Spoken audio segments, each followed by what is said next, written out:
Hello everyone, and welcome to my channel, Cooking for the Family. I'm Dyvonne. Today I'm going to share with you this hearty, comforting potato and cheese soup. This is one of my go-to soups that I love to make during the fall and winter season. I'm going to share with you how I do it. So first I have some potatoes. I'm using russet potatoes. So you can use russet potatoes, Idaho potatoes. You can also use Yukon gold potatoes, but you want to have 1.5 pounds up to no more than 2 pounds.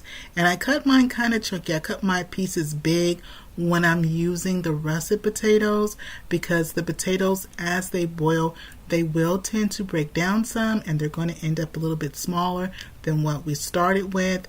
If I'm using Yukon gold potatoes or new potatoes or white potatoes, I cut those a little bit smaller. So these are more so like a quarter size, and I know as I cook them, they're going to break down a bit.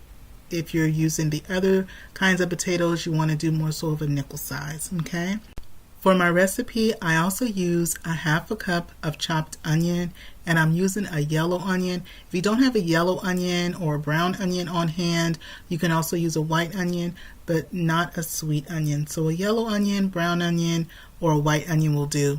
Now in my heavy bottom pot, I'm going to put in 4 tablespoons of butter, and you can use either salted or unsalted butter. Either one will work fine. And then to my butter, once it starts to melt, I add in the chopped onion, and again that was 1/2 cup of chopped onion, and I chop my onion about the size of, say, like a dime, around about that size. And you can dice them smaller if you want, but I like to see a little bit of the onion pieces in there, so about the dime size is what I like to do. Now I'm also going to have some fixings that we're going to put on top of our potato and cheese soup, and I'm putting some bacon, and the bacon and the other toppings are optional. The soup comes out wonderful, and just the extra garnish is just kind of up to you, but I'm going to be putting some bacon, and I'm also going to be putting some chopped green onion, some chives on top, and I'm also going to be putting a little bit of extra cheese as well. So you want to saute your onion until it becomes translucent, and also until your onion becomes nice and soft. Now if you love chowders and other soups, in the description box below I'll have a link to my playlist on my soups, my chowders, and my stews, including my vlog on how to build the best base when making chicken noodle soup. To my pot, I added 4 tablespoons of flour.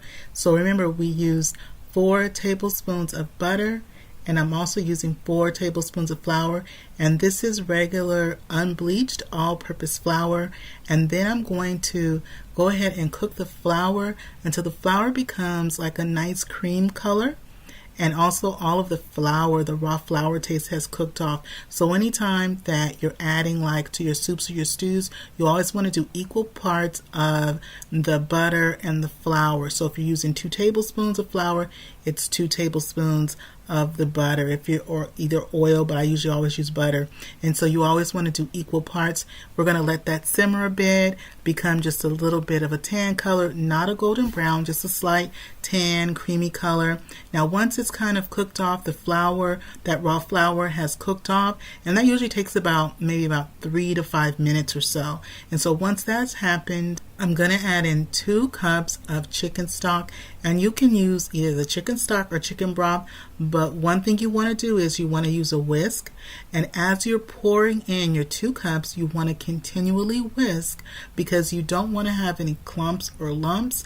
And so it's important that you are adding the liquid, and as you're adding the liquid, you are constantly whisking as well.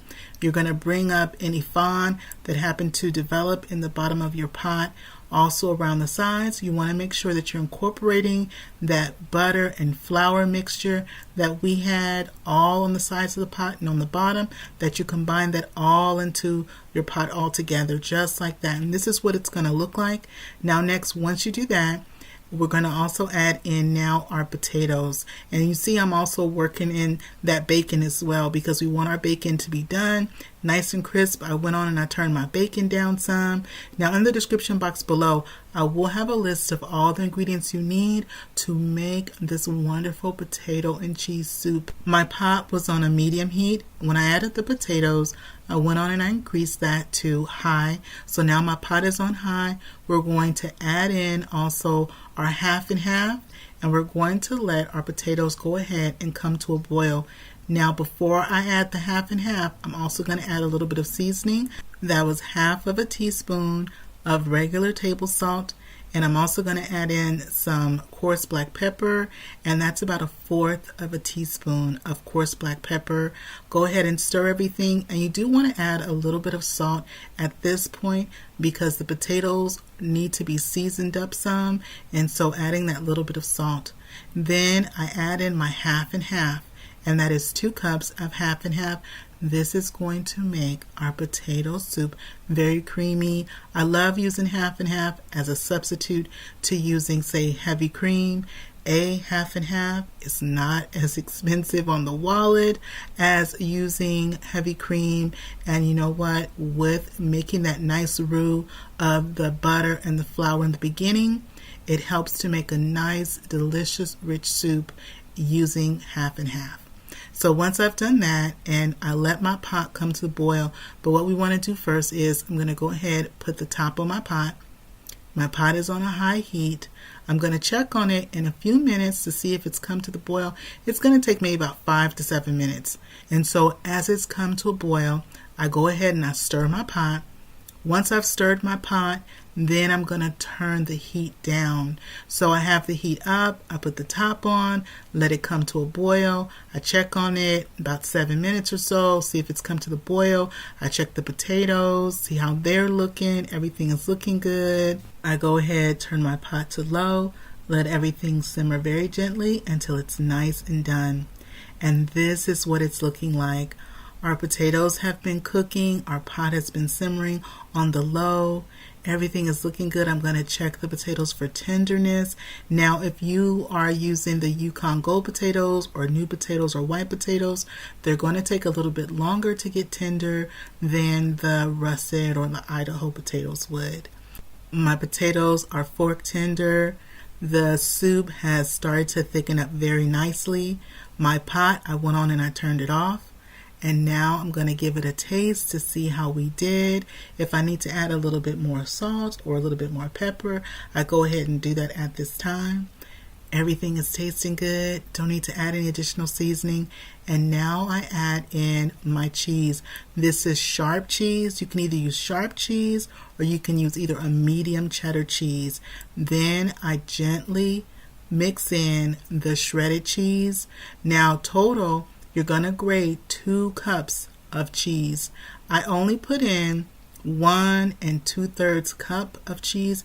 I saved the other 1/3 cup of cheese to use as a garnish on top. So in the soup, I put 1 2/3 cup. The other 1/3 cup, I went ahead and saved that to the side for a little garnish on top. And I'm using sharp cheddar cheese. And this is our nice and creamy potato and cheese soup. And remember, it's important that you put the cheese in once your fire is turned off.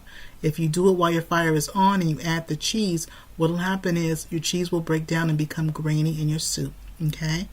So this is our potato soup. I'm going to put some toppings on, our little fixins. I put some grated cheese. I have some chives, those bacon bits that I went on and I made. And you can also make the potato soup without adding the cheese to it if you like. Well, this is your bite. Go ahead and take your bite. I'm going to take my bite and see how we did. Wow. Y'all, this soup, it comes out nice and creamy. As it continues to cool, it will also continue to thicken up. So if you'd like, you can always add a little bit more of your liquid, either your stock or either your half and half or either broth. You can add a little bit more at a time if you want to thin out your soup just a tad. Well, that is it for me today. I hope you enjoyed spending time with me today in my kitchen. If you're not subscribed to the channel, what are you waiting for? Go on and hit that subscribe button. It's free. If you like this video and appreciate the content, don't forget to show it some love. Give it a thumbs up. Click share this video with a friend or a family, and don't forget to click that notification bell so you can come back and visit me again in my kitchen. And remember, it's always good when Dyvonne is cooking for the family. I'll see you on the next one. Bye-bye, everybody.